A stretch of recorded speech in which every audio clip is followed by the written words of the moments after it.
Hola amigos, ¿qué tal? Un saludo para todos ustedes. Mi nombre es Rafael Diosdado y el tema de esta presentación es reglas de Kirchhoff, circuitos con puente. Son circuitos de corriente directa, aquellos en los que el sentido de la corriente no cambia con el tiempo. Se encuentran en aparatos a batería o que usan adaptadores para transformar la corriente. La energía eléctrica de las redes se suministra en forma de corriente alterna, la cual es oscilante. Los principios para analizar redes se aplican a ambas clases de circuitos. Una conexión en serie es aquella en la que los bornes de los elementos se conectan secuencialmente, la entrada de uno con la salida de otro. La conexión en paralelo se da cuando los bornes de los elementos se conectan entre sí, los de entrada a un punto y los de salida a otro.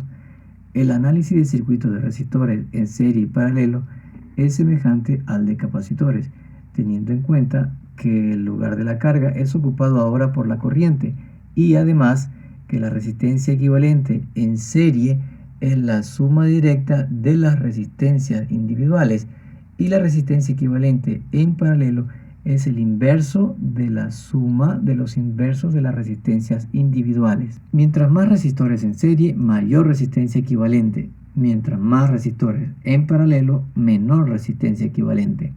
La corriente es la misma en serie, el voltaje es el mismo en paralelo. Algunos circuitos no se pueden reducir a combinaciones sencillas en serie y paralelo. Se lo conoce como circuitos complejos o con puente y se utilizan en muchos tipos diferentes de medición y sistemas de control. El análisis de esta clase de circuitos se hace posible si se utilizan dos principios conocidos como reglas de Kirchhoff. Previamente se deben conocer las siguientes definiciones. Una unión en un circuito es el punto en que convergen tres o más líneas de corriente.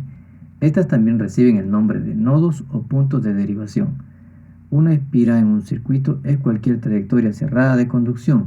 Estas también reciben el nombre de mallas. El recorrido es una ilustración tentativa del sentido de la caída de potencial que se toma al analizar una malla, a partir del cual se define el signo de las fuentes de voltaje y de los productos resistencia-corriente. La regla de las uniones establece que la suma algebraica de las corrientes en cualquier unión o punto es igual a cero. De manera análoga al flujo de agua que entra en un sistema cerrado y sale en el mismo volumen, la corriente eléctrica que entra a una unión es igual a la que sale. Convencionalmente en la ecuación de nodos, las corrientes que van al nodo son positivas y las que salen son negativas. La regla de las espiras establece que la suma algebraica de las tensiones o voltajes en cualquier espira o malla debe ser igual a cero. Esta suma incluye voltajes asociados a fuentes de fuerza electromotriz y los de resistencia con corriente eléctrica. El signo se define a partir del recorrido. Si el sentido de la corriente sobre la resistencia coincide con el del recorrido, le resta voltaje y el producto de R por I es negativo. Si el sentido de la corriente sobre la resistencia es contrario con el del recorrido, le aporta voltaje y el producto de R por I es positivo en la ecuación. A partir del mismo recorrido, se define también el signo de las tensiones, voltajes o fuerza electromotriz de la fuente del circuito. Si el sentido positivo de la fuente coincide con el del recorrido, le aporta voltaje.